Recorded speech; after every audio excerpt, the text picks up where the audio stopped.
اینا میگن ساغر.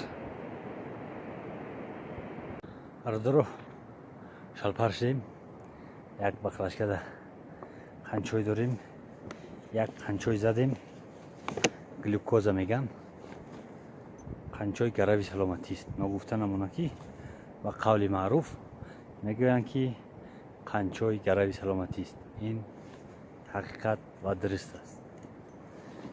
میریم به پیش. این برادرو در بالای برف راه گشتیم. همین خیلی شلپر شدیم.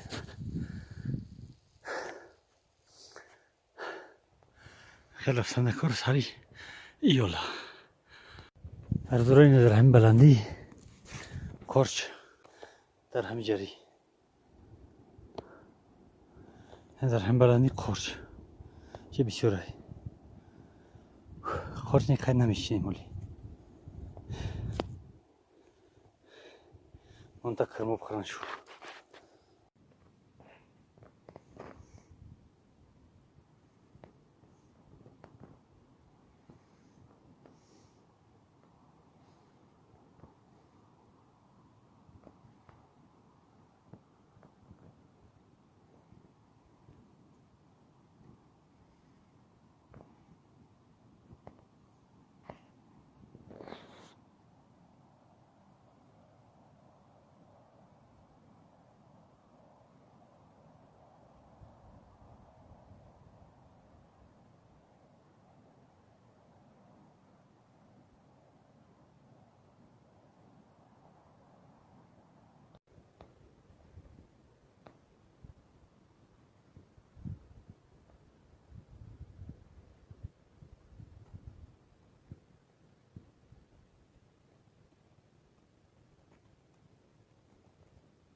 این برادر رو دیده در کجاییم.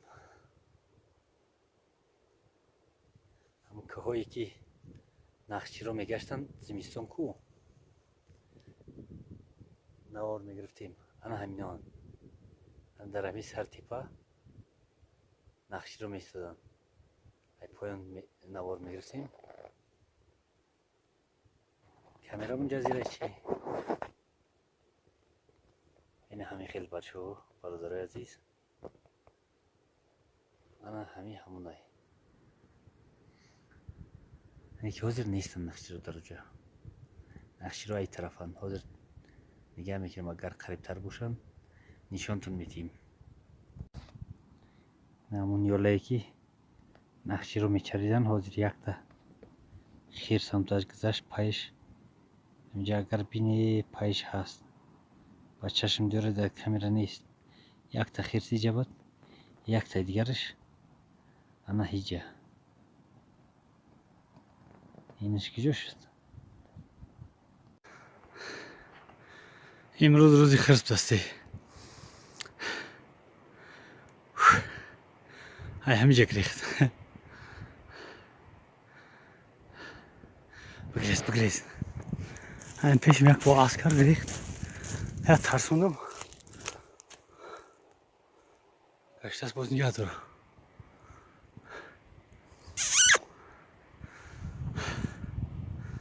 در رو جری و میرم نمیتون رفته.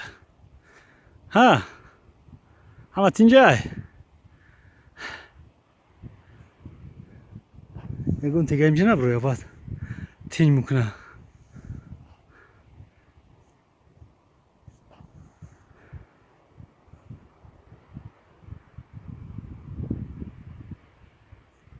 یا شرخ برخی رفتین سری اولا میگذره جوشت گذشت رفت.